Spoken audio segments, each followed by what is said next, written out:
I can't, Miss Berrytude. The classroom fell deadly silent as 13-year-old Peter refused to sit down. What happened next would change Westside Middle School forever.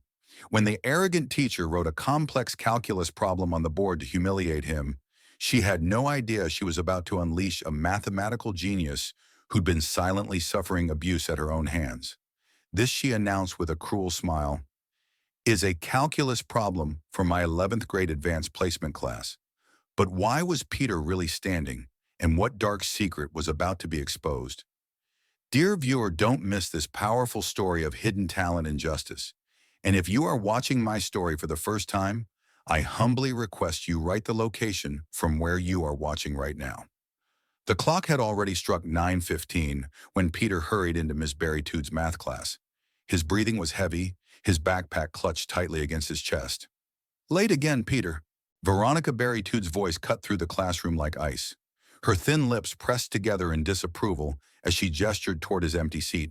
Sit down immediately. Peter hesitated, his eyes darting nervously around the room. I'm sorry, Ms. Berrytude. Can I stand for today's lesson, please? Veronica's eyebrows shot up her face, flushing with anger. Absolutely not. You will sit like everyone else. But Ms. Berrytude, my back, Peter started to explain, his voice barely audible. Your back. Veronica's voice rose mockingly. Several students snickered. Is that today's excuse? First it was a family emergency yesterday. Now it's your back. Peter's fingers gripped his backpack tighter. The pain from last week's punishment when Veronica had struck him with a ruler for disrespectful posture still lingered, making sitting unbearable. But who would believe him? I said, sit down. Veronica slammed her palm against the desk. Peter flinched but remained standing. I can't, Ms. Berrytude. The classroom fell deadly silent. Veronica's eyes narrowed dangerously. Well then, she said, her voice suddenly calm, in a way that made Peter's stomach twist. Since you're so special today, perhaps you'd like to show us how special you truly are. She turned to the whiteboard, erasing the 8th grade algebra problem and replacing it with complicated symbols and equations Peter had never seen in their class. This, she announced with a cruel smile, is a calculus problem for my 11th grade advanced placement class. Since you think you're too good to follow basic instructions, perhaps you can solve this while standing. Laughter erupted across the classroom. Zach the class clown made an exaggerated boo-hoo sound. You have 5 minutes, Veronica said, glancing at her watch, or it's straight to detention for a week. Peter stared at the board, his heart pounding. But beneath his fear, something else flickered. Recognition. The symbols weren't completely unfamiliar after all. Every Tuesday and Thursday evening for the past year, while his classmates played video games or scrolled through social media, Peter had been slipping quietly into Westside Public Library. Not for the comic books or the latest young adult novels, but for something that would have surprised everyone who thought they knew him. Back again, Peter. Mrs. Doyle, the elderly librarian, would greet him with a knowing smile as he headed straight for the mathematics section. Peter's fascination with numbers had begun when he was just 7. His father, a construction worker who'd never finished high school, had been measuring for a home project. Math is the language of the universe. Son, he'd said, even when people don't make sense, numbers always do. At home, Peter shared a small apartment with his parents and younger sister. His mother worked double shifts as a nurse's aide, while his father took whatever construction jobs he could find. They rarely had time to attend school functions, which only reinforced Veronica Berrytude's assumption that they were uninvolved parents. What Miss Berrytude didn't know was that Peter's bedroom walls weren't covered with basketball posters or superhero movies. Instead, they were adorned with printouts of mathematical theorems and famous equations he discovered online. 3 months ago, Peter had found something special at the library, an advanced calculus textbook someone had accidentally left on a table. He'd been captivated by the elegant curves of integrals and the logic of derivatives. While the symbols seemed intimidating at first, Peter discovered they followed patterns he could understand. Using free online videos and math forums, he taught himself the basics of calculus, working through problems late into the night by the dim light of his phone to avoid waking his sister in their shared bedroom. Peter dinner. His mother's tired voice would call, and he'd quickly hide his math notebooks under his bed. Not because he was ashamed, but because he didn't want his parents to worry. He was working too hard, once his father had caught him. "What's all this, son?" he'd asked, picking up a notebook filled with equations. "Just stuff I'm learning," Peter had replied nervously. His father had studied the notebook silently, then looked at Peter with unexpected pride. "You keep going. Your mind is going to take you places my hands never could." After that, his parents supported his interest in their own quiet ways, his mother bringing home discarded math workbooks from the hospital's charity drive, his father calculating measurements aloud during his weekend projects, inviting Peter to double-check his work. Not a single person at school knew about Peter's mathematical pursuits. At school, he was just another student, invisible, except when he was in trouble. But now, standing in front of Ms. Berrytude's classroom staring at an 11th grade calculus problem meant to humiliate him. Peter's secret was about to be revealed. The classroom had fallen into a hushed silence, broken only by the rhythmic ticking of the wall clock. 25 pairs of eyes focused on Peter as he stood motionless, staring at the whiteboard. Several students exchanged knowing smirks. They'd all been victims of Veronica Berrytude's public humiliations before, and now it was Peter's turn. 4 minutes left. Veronica announced loudly, her voice dripping with satisfaction. "Perhaps this will teach you to come to class prepared and follow instructions." Peter barely heard her. His mind was racing, connecting patterns and formulas he'd studied in secret. The problem was a complex integration requiring substitution, challenging but not impossible. His heartbeat steadied as the mathematical landscape became clearer in his mind. With trembling fingers, he approached the board and picked up a marker. "Oh, he's actually trying," someone whispered, triggering scattered laughter. Veronica leaned back against her desk, arms crossed, a smug smile playing on her lips. "The clock is ticking." Peter took a deep breath and began writing. His hand moved with increasing confidence, filling the board with a series of steps, substitutions, and calculations. The laughter gradually faded to confused murmurs as his classmates watched him work with unexpected precision. "What is he doing?" Zach whispered too loudly. "That can't be right," another student responded. Peter continued methodically, losing himself in the problem. When solving math, the pain in his back receded, the classroom disappeared, and the judgment of others faded away. There was only the elegant dance of numbers and symbols, a language that made perfect sense to him. 3 minutes later, he underlined his final answer twice and turned to face the class. The stunned silence was broken only when Veronica abruptly pushed herself off her desk and marched to the board. Her eyes darted over his work, her expression shifting from smugness to confusion to disbelief. This is, she stammered, scanning his solution again. Peter stood quietly waiting. He knew his answer was correct. Veronica's face suddenly hardened. "Where did you copy this from, Peter?" she demanded, her voice sharp with accusation. "Did you memorize this from somewhere?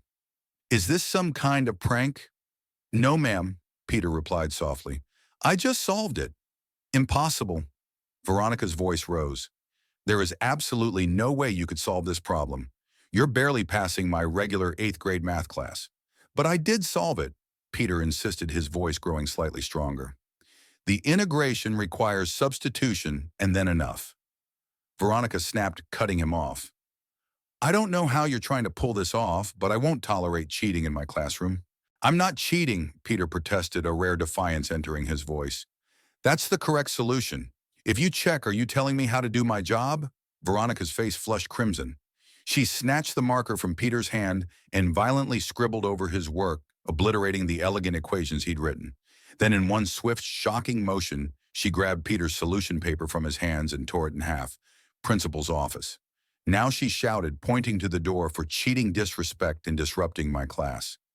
As Peter gathered his belongings under the stunned gazes of his classmates, Zach, who had been Peter's tormentor for months, looked at him with something new in his eyes, confusion, and perhaps the first glimmer of respect. But Miss Berrytude, a quiet voice, spoke up from the back of the room. It was Aisha, a shy girl who rarely participated.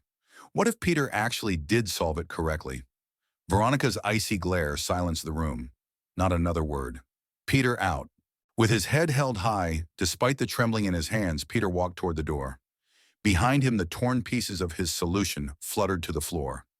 Physical proof of a truth that Veronica Berrytude refused to accept. Peter sat alone on the hard wooden bench outside Principal Williams' office, his backpack clutched tightly against his chest like a shield. The office secretary glanced at him occasionally with a mixture of pity and suspicion. This wasn't his first time waiting here, though the circumstances had never been quite like this. Inside the office, Veronica Barry Tood's voice rose and fell in animated accusation.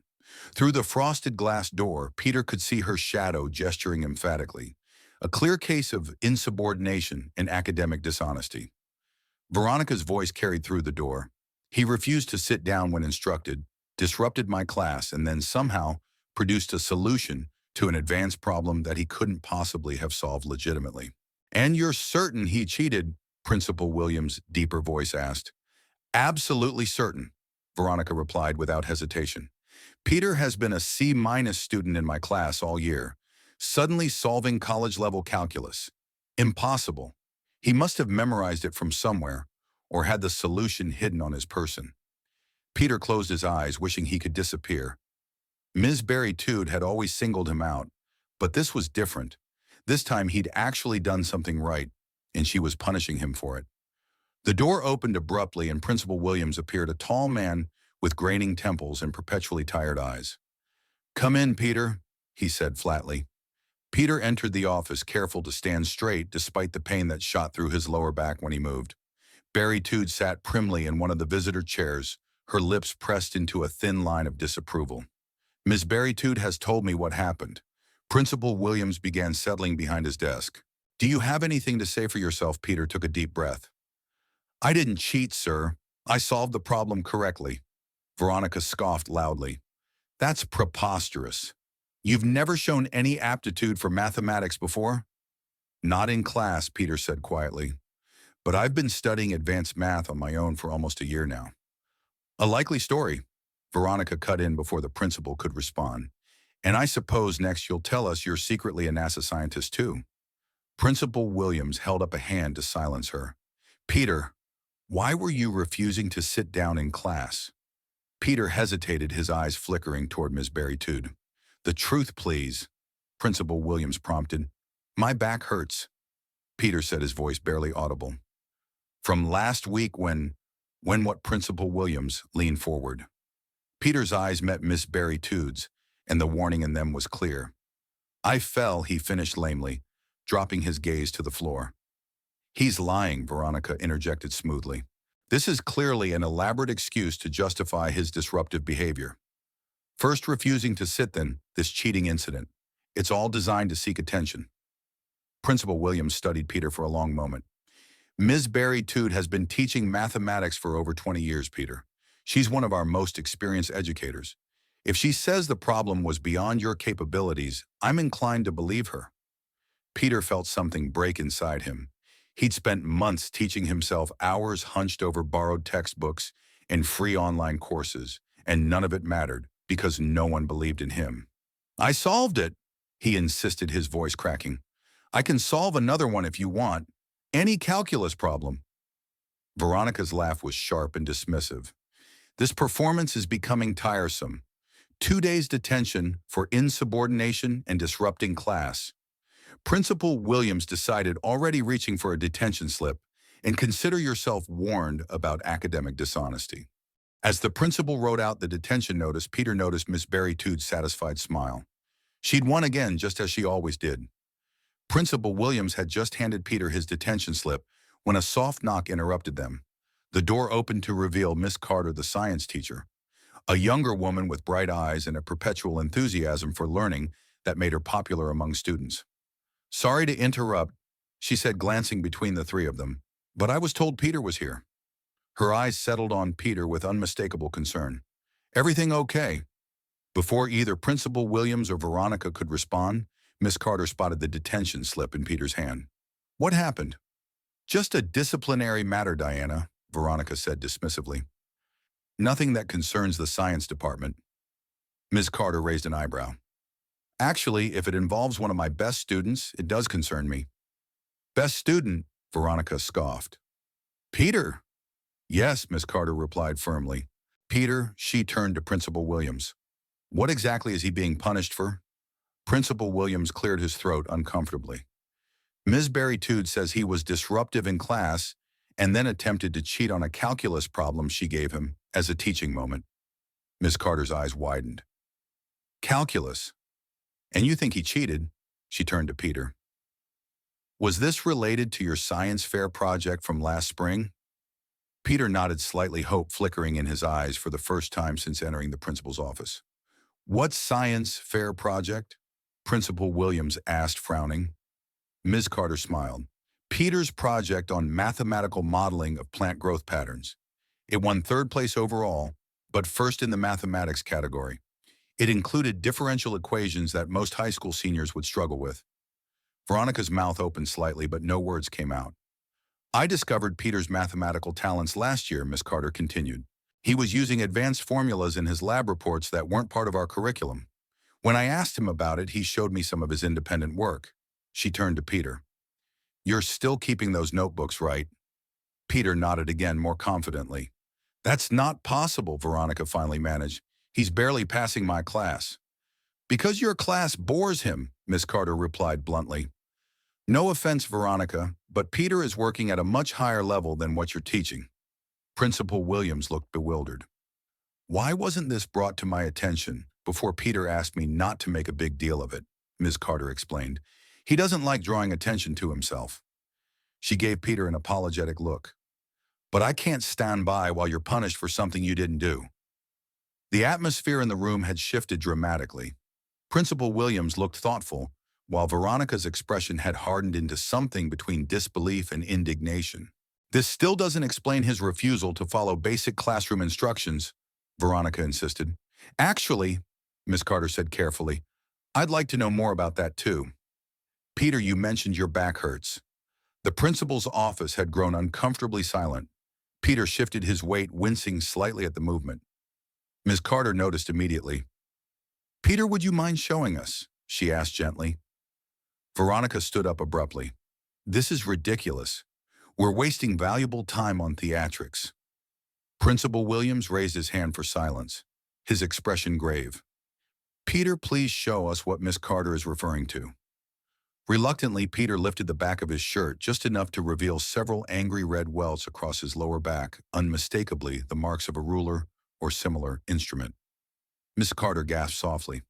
Principal Williams' face darkened as he rose from his chair. Who did this to you, son? He asked, though his eyes had already shifted to Veronica, whose face had drained of color. I fell, Peter repeated mechanically, quickly lowering his shirt. Peter, Miss Carter said gently, no one gets marks like that from falling. Veronica found her voice. He's clearly trying to manipulate the situation. This is an outrageous attempt to distract from his behavior. For all we know, those marks could have come from anywhere. His home. A fight with another student. Principal Williams' jaw tightened. Ms. Berry-Tude, that's enough, he turned to Peter. Was this done to you at school? Peter stared at the floor, silent. Peter, Miss Carter encouraged. Telling the truth isn't disrespectful. Last week, Peter finally whispered. I couldn't solve a problem fast enough at the board. The revelation hung in the air like poison. Principal Williams's expression was thunderous as he turned to Veronica, who had begun gathering her things. Yo. This meeting is clearly no longer productive, Veronica said stiffly. These baseless accusations. Sit down, Ms. Berry-Tude, Principal Williams commanded. We are far from finished. He turned back to Peter and Miss Carter. This is a serious matter that will require a formal investigation. But first he tapped his fingers on the desk, contemplating. First, I think we need to address the academic issue at hand. Peter, do you truly believe you can solve advanced calculus problems? Yes, sir, Peter replied with quiet confidence. Then I propose a test, Principal Williams announced. A fair evaluation of Peter's mathematical abilities, conducted under supervision to eliminate any possibility of cheating. Veronica's eyes narrowed. Fine, I'll prepare an appropriate examination immediately. Actually, Miss Carter interjected, given the circumstances, perhaps it would be better if the test were prepared by someone else. Are you questioning my professional integrity? Veronica bristled. I'm suggesting we remove any perception of bias, Miss Carter replied calmly. For everyone's benefit, Principal Williams nodded. Ms. Berry-Tude, you will prepare the test, but I will review it beforehand to ensure it's fair." He turned to Peter. "Would tomorrow morning be acceptable? That gives you some time to prepare?" Peter nodded, though anxiety flickered across his face. In the meantime, Principal Williams continued. "I'll be contacting your parents about the physical marks, and the detention is suspended pending the results of this test." Veronica stood again, her movement stiff with anger. "If you're allowing this charade, then I want it done properly. The test should include problems from multiple grade levels up through advanced placement calculus.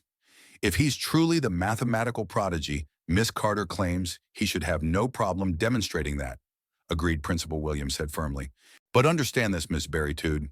If Peter passes this test, there will be serious conversations about appropriate teaching methods and classroom conduct." As Peter left the office with Miss Carter, he felt a strange mixture of terror and relief.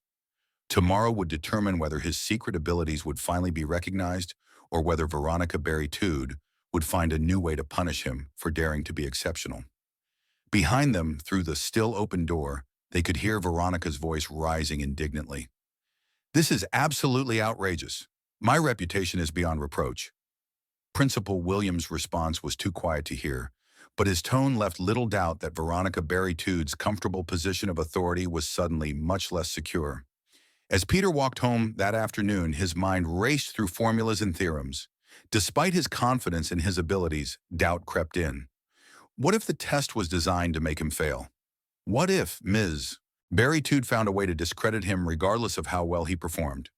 His phone vibrated with a text message. "Usual time today." It was from Dr. James Roberts, a professor of mathematics at the nearby university. Peter's relationship with Dr. Roberts had begun 6 months ago at the Westside Community C Center's free tutoring program. While most university volunteers worked with groups of students, Dr. Roberts had noticed Peter sitting alone working through a calculus textbook meant for college freshmen. "That's some serious math for someone your age," Dr. Roberts had said, peering over Peter's shoulder. Peter had tensed, expecting mockery. Instead, the professor had pulled up a chair and asked, "Mind walking me through how you're approaching this integral?" For the next hour, they'd worked through problems together with Dr. Roberts, occasionally nodding in approval or gently suggesting alternative approaches. By the end of the session, the professor had offered to mentor Peter privately twice a week. "You have a gift," he told Peter, "and gifts need nurturing." At first, Peter had been hesitant to tell his parents about the mentorship, fearing they would worry about his becoming a target for bullying if word got out. But Dr. Roberts had insisted on speaking with them, explaining the exceptional opportunity their son had. "Your boy has what mathematicians call elegant thinking," he told Peter's wide-eyed parents in their modest living room. "He doesn't just solve problems, he sees patterns and connections that most college students miss." Peter's father had sat straighter, pride evident in his weathered face. Always knew he had something special in him. His mother had asked practical questions about the time commitment and whether this would affect Peter's regular schoolwork. Dr. Roberts had assured them that Peter could excel in both. Now, staring at the text message, Peter made a decision.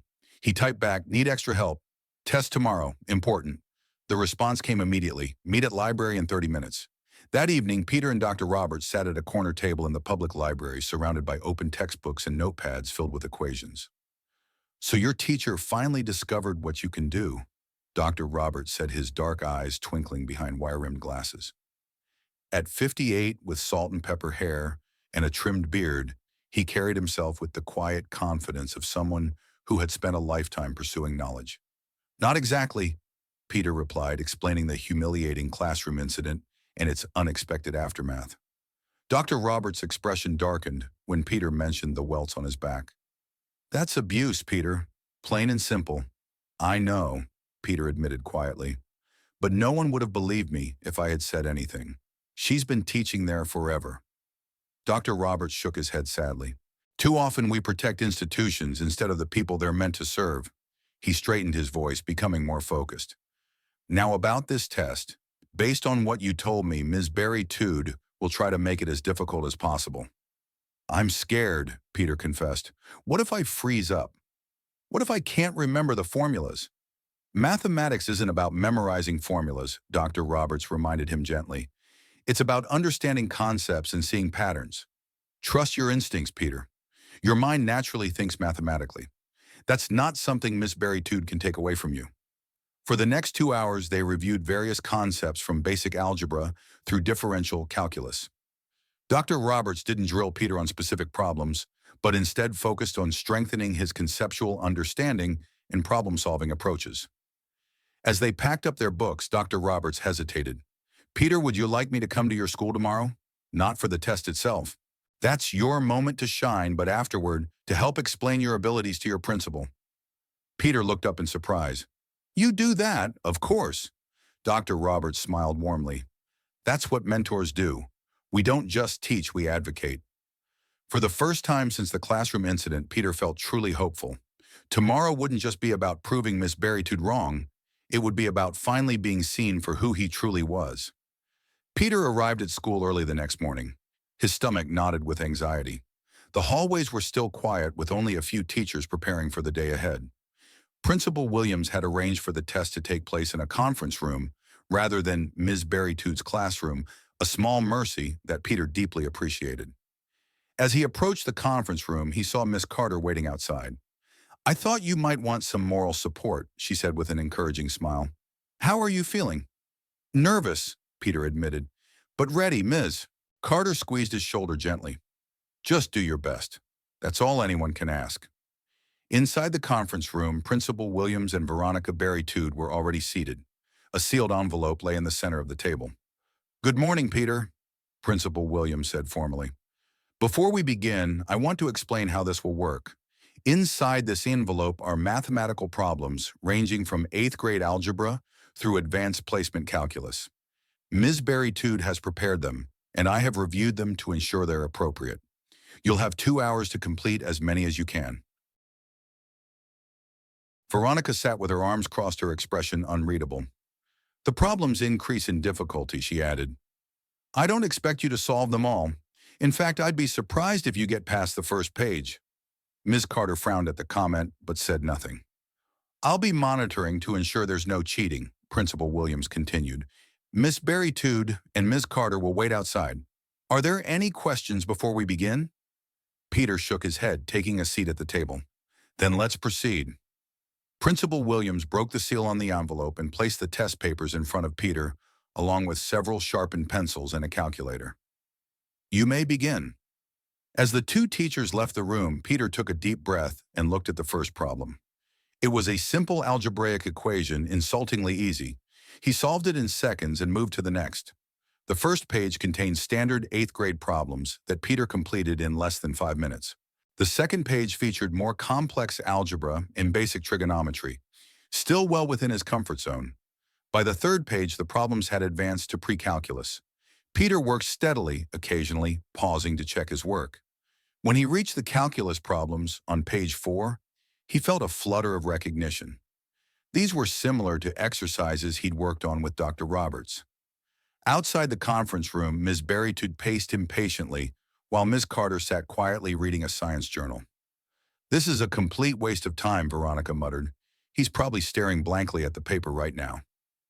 "Why does his success threaten you so much?" Ms. Carter asked without looking up from her journal. Veronica stopped pacing. "Excuse me. You've been teaching for over 20 years, Ms. Carter said, finally meeting Veronica's gaze. "Your position is secure. Your reputation is established. So why does the idea of this particular student excelling bother you so much?" Before Veronica could respond, the conference room door opened. Principal Williams stepped out, his expression unreadable. "He's asking for more paper," he announced. "He's already finished the entire test." Veronica's face palled. "That's impossible. It's been less than 40 minutes. Nevertheless, Principal Williams replied, retrieving additional paper from a nearby cabinet. "He's completed every problem and is now providing alternative solutions for some of them." As Principal Williams returned to the conference room, Veronica's composure visibly crumbled. He must have cheated somehow. Perhaps he has a phone hidden. He was searched before entering. "At your insistence," Miss Carter reminded her. "And Principal Williams hasn't left his side. At some point, Veronica, you'll have to accept that you might have been wrong about Peter." Inside the conference room, Peter was in his element. The anxiety had melted away as he immersed himself in the elegant language of mathematics. For each calculus problem, he provided multiple approaches, explaining his reasoning in neat, precise handwriting. When he finally put down his pencil, nearly an hour ahead of schedule, a strange sense of peace settled over him. Whatever happened next, he had done his best. The truth of his abilities was there on paper, impossible to tear up or dismiss. Principal Williams collected the completed test. "I'll make copies for Ms. Berry-Tude and Miss Carter to review independently. We'll meet again at lunch to discuss the results." As Peter left the conference room, he noticed several students watching curiously from down the hall. Word had spread about the special test, and whispers followed him throughout the morning classes. For once, Peter didn't mind the attention. For the first time in his academic life, he wasn't being noticed for being a problem. He was being noticed for solving them. The tension in Principal Williams' office was palpable as Peter entered at precisely 12:30. Ms. Berry-Tude sat rigidly in one chair, a copy of Peter's test on her lap, her face tight with suppressed emotion. Ms. Carter occupied another seat, a slight smile playing on her lips as she nodded encouragingly at Peter. Principal Williams gestured to the remaining chair. "Please sit down, Peter." Peter hesitated, his back still tender. "I've arranged for a cushion," Principal Williams added, indicating the soft pillow on the chair. This small acknowledgement of his injury wasn't lost on Peter, who sat carefully grateful for the consideration. "I've reviewed your test," Principal Williams began, as have Ms. Berry-Tude and Miss Carter. "Before we discuss the results, do you have anything you'd like to say?" Peter glanced at Miss Berry-Tude, whose lips were pressed into a thin line. "No, sir," he replied quietly. "The work speaks for itself." "Indeed it does," Principal Williams agreed, picking up his copy of the test. "You not only answered every question correctly, but provided multiple solution methods for the advanced problems. Miss Carter, would you share your assessment?" Ms. Carter leaned forward eagerly. "Peter's work demonstrates not just knowledge of procedures, but deep conceptual understanding. His alternative approaches to the calculus problems show creativity and mathematical intuition that's rare even among advanced students." "And Ms. Berry-Tude, Principal Williams prompted your assessment." Veronica cleared her throat. "The basic algebra and trigonometry sections are correct," she conceded reluctantly. "However, I remain skeptical about the advanced portions. The solutions are technically accurate." But what exactly?" Ms. Carter interrupted. "The problems were your own. The testing environment was controlled, and Peter produced perfect solutions with clear step-by-step work. What possible objection could remain? He must have been coached," Veronica insisted, her voice rising slightly. "These are university-level approaches. No 13-year-old could." A knock at the door interrupted her. Principal Williams frowned at the disruption, but called, "Come in." The door opened to reveal a distinguished-looking man with wire-rimmed glasses and a neatly trimmed salt and pepper beard. Peter's face lit up with recognition. "Dr. Roberts," he exclaimed. "I apologize for the interruption," Dr. Roberts said. "I'm James Roberts, professor of mathematics at State University. I understand you're discussing Peter's mathematical abilities, and I thought I might be able to provide some relevant context." Principal Williams looked surprised but gestured to an empty chair. "Please join us, Dr. Roberts." "How exactly are you connected to this situation? I've been mentoring Peter for the past 6 months." Dr. Roberts explained, taking a seat. "He's quite possibly the most naturally gifted young mathematician I've encountered in 30 years of teaching." Veronica's expression shifted from skepticism to shock. "You expect us to believe that a university professor has been secretly tutoring an 8th grader?" "Not tutoring," Dr. Roberts corrected. "Mentoring. There's a significant difference.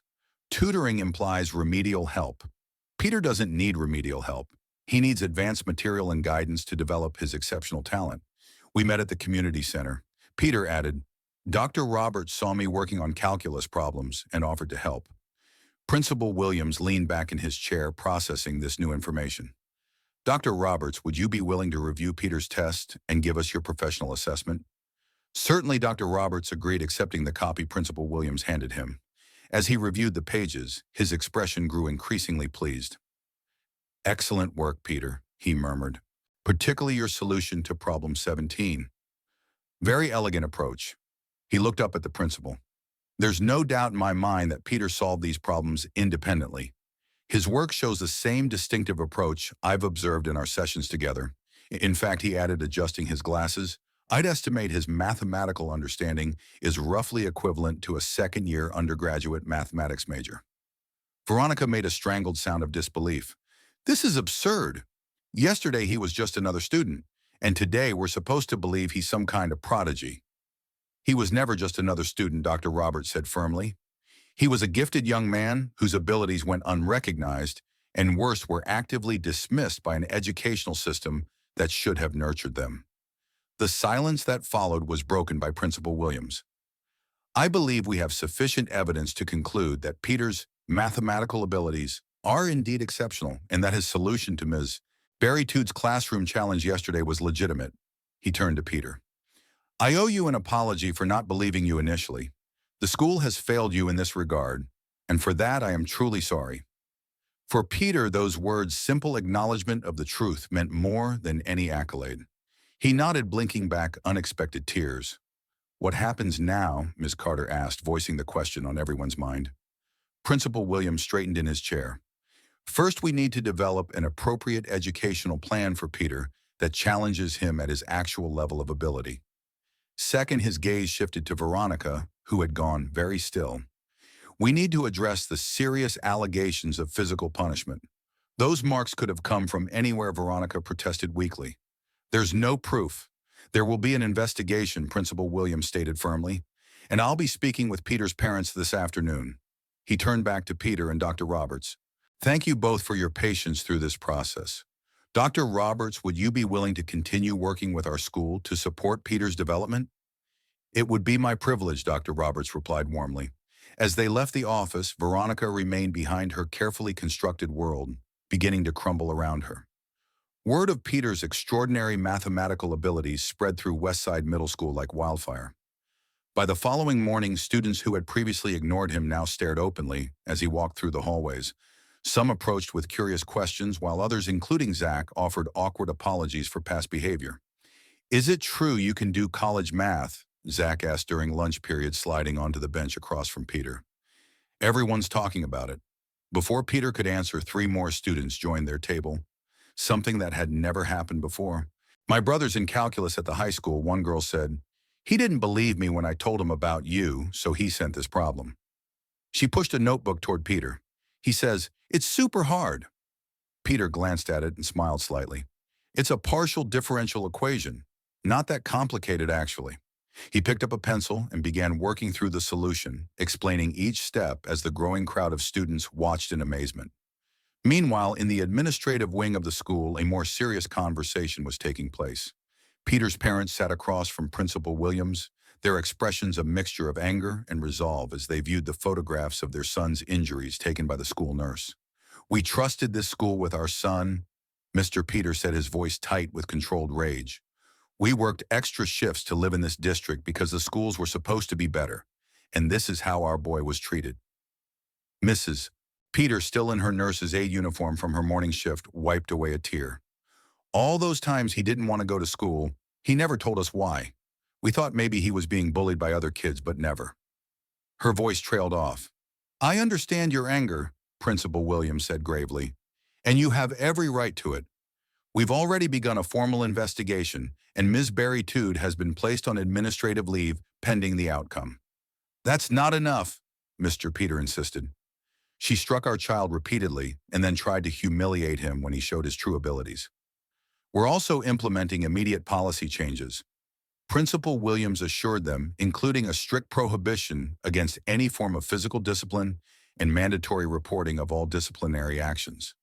But most importantly, we're establishing a proper academic plan for Peter.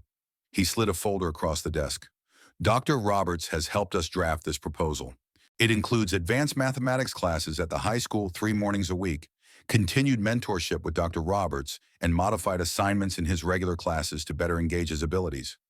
Mrs. Peter opened the folder, scanning the contents with wide eyes. This is more than we ever imagined possible for him. Your son has extraordinary gifts, Principal Williams said sincerely. Gifts that our school failed to recognize and nurture. I'm committed to ensuring that doesn't happen again, not to Peter and not to any other student. As the meeting continued, Veronica Berrytude sat alone in her empty apartment, staring at the formal notice of investigation on her coffee table. 27 years of teaching a spotless record, and now this. The carefully constructed image she'd maintained, the respected educator, the authority figure, was crumbling beneath the weight of her own actions. Her phone rang for the fifth time that morning. Another colleague, no doubt calling to express shock or, worse, quiet support in that way that acknowledged wrongdoing while trying to minimize it. She ignored it. The truth was, Veronica had recognized Peter's intelligence from the beginning. It had unsettled her, threatened her. In her classroom, excellence was meant to come through years of disciplined study and respect for authority, not from some innate gift possessed by a quiet boy from a working-class family, who sometimes missed homework because his parents couldn't help him. A knock at her door startled her from her thoughts. She opened it to find Dr. Roberts standing in the hallway, his expression somber. "Dr. Roberts," she said stiffly, "if you've come to gloat, I've come to understand," he interrupted gently. "May I come in?" Reluctantly, she stepped aside. Dr. Roberts entered, declining her mechanical offer of coffee. "I've been teaching for over 30 years," he began, settling into her armchair. "I've seen thousands of students. Some struggle, some excel, but a very few possess something extraordinary. Peter's one of those rare students." "So everyone keeps telling me," Veronica replied bitterly. "What I can't understand," Dr. Roberts continued as if she hadn't spoken, "is why you felt threatened by that. Why you needed to diminish his light rather than help it shine." Veronica's carefully maintained composure finally cracked. "Because he made a mockery of everything I believe about education. I worked for decades to master mathematics. I earned my expertise through years of study and sacrifice. Then this child comes along and intuitively understands concepts it took me years to grasp. How is that fair?" Dr. Roberts studied her thoughtfully. "Mathematics isn't about fairness, Miss Berrytude. It's about truth. And the truth is, some minds are uniquely configured to see patterns and connections that others must work hard to recognize. That doesn't diminish your achievements or your knowledge." He leaned forward. "The tragedy here isn't that Peter has an exceptional gift. It's that you saw that gift as a threat rather than an opportunity for him, for your other students, and yes, even for yourself." As Dr. Roberts' words sank in, Veronica covered her face with her hands. Decades of rigid certainty beginning to crumble under the weight of an uncomfortable truth. The school board meeting was scheduled for 7:00 p.m., but by 6:15, the district conference room was already filled beyond capacity. Parents, teachers, students, and community members packed the rows of chairs with others standing along the walls. Local news reporters had set up cameras at the back of the room. Peter's story had leaked to the media, triggering community outrage and calls for accountability. Peter sat with his parents in the front row, uncomfortable with the attention, but bolstered by Dr. Roberts' reassuring presence beside him. Behind them sat Miss Carter and a group of teachers who had come to show their support. At precisely 7:00, the 5 members of the school board entered and took their seats at the elevated table at the front of the room. Board President Eleanor Washington, a stern-looking woman with decades of educational experience, called the meeting to order. "Tonight's agenda has been modified to address the serious allegations that have emerged at Westside Middle School," she announced. "We'll hear from Principal Williams, followed by public comments, after which the board will announce its decisions regarding disciplinary actions and policy changes." Principal Williams approached the podium, his expression grave. "Thank you, Madam President, members of the board. What I share tonight is deeply troubling, but necessary for transparency and healing." He proceeded to detail the events surrounding Peter's case, from the classroom humiliation to the discovery of physical abuse to the revelation of Peter's extraordinary mathematical talents. Most concerning, Principal Williams concluded, is that our system failed to protect a student from mistreatment and failed to recognize exceptional ability. Both failures require immediate and decisive correction. A murmur rippled through the audience as Principal Williams returned to his seat. Board President Washington then invited public comments.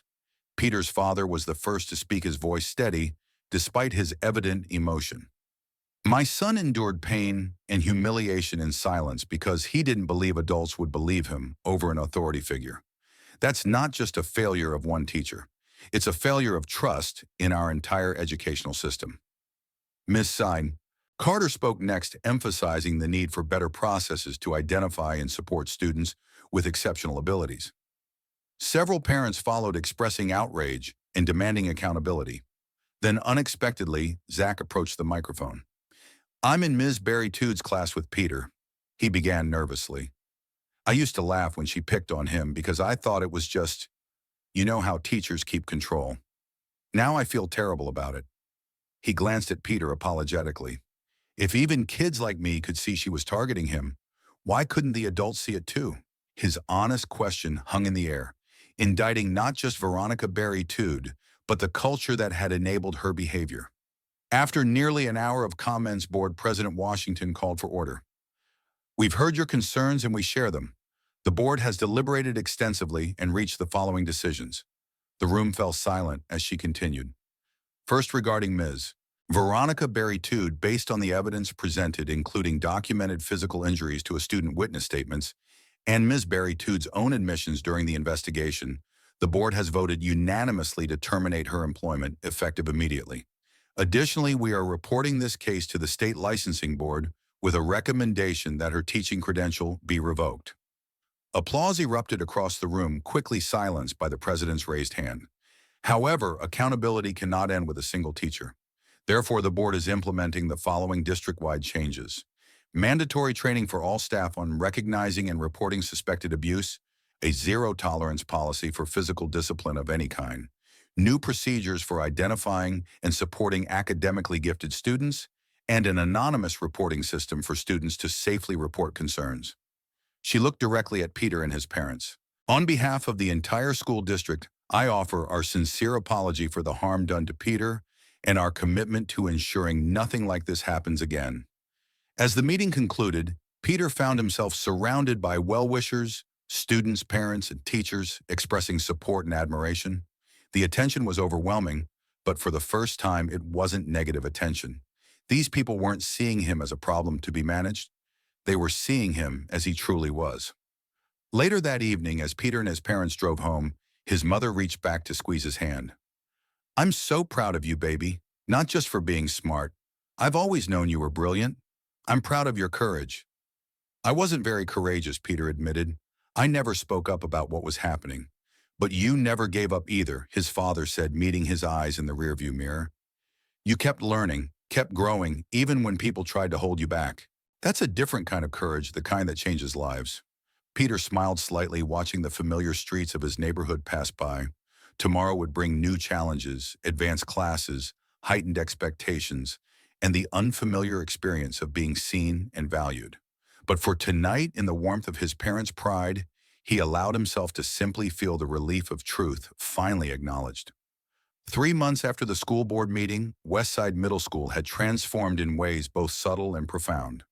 New anti-bullying posters adorned the hallways, featuring diverse faces and messages about respect and inclusion. A recently established Exceptional Talents program had identified 17 students with various advanced abilities, from mathematics to music to linguistics. But the most significant change was in the school's culture. Teachers who had once turned blind eyes to problematic behavior now actively intervened. Students who had previously remained silent about unfair treatment felt empowered to speak up. And in the faculty lounge, conversations about difficult students had shifted toward discussions of how to better engage and support them.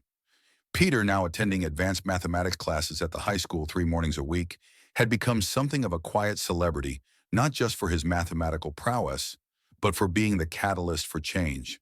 The initial discomfort of visibility had gradually given way to a cautious confidence as he realized his story had helped others.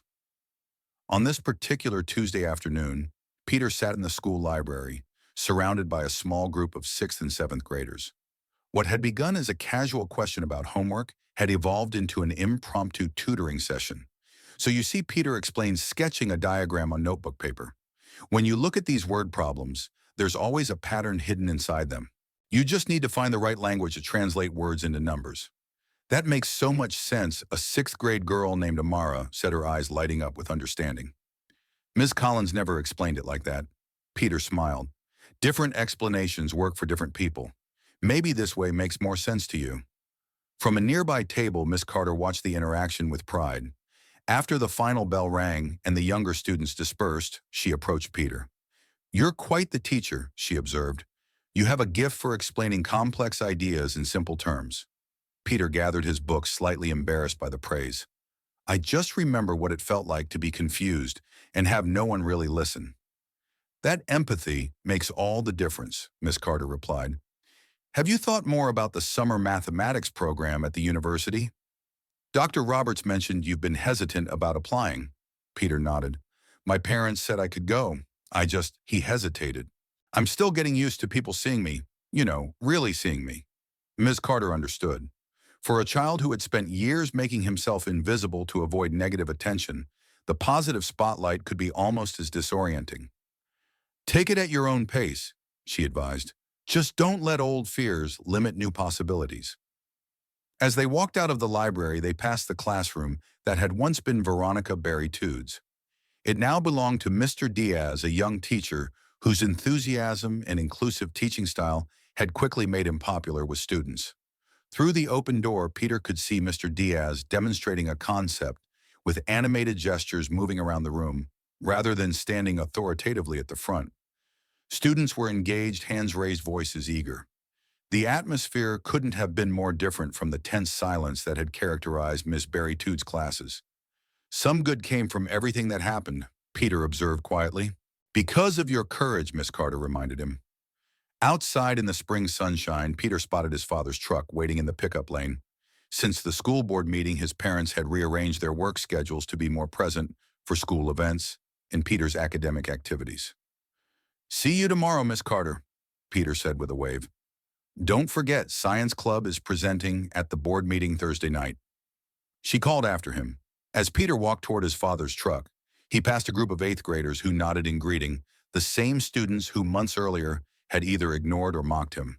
The memory of standing in Ms. Berry Tude's classroom, back-axing, solving a calculus problem meant to humiliate him seemed almost surreal now. That day had been a turning point not just for him, but for an entire school community. One teacher's cruelty intended to diminish a student had instead sparked a movement toward recognizing and celebrating the unique potential in every child. Peter climbed into his father's truck, already talking excitedly about the equations he'd been exploring with Dr. Roberts.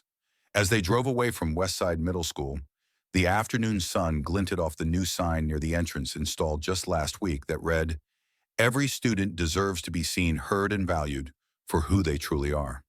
Dear friend, when we fail to see the potential in every child, we don't just harm that child.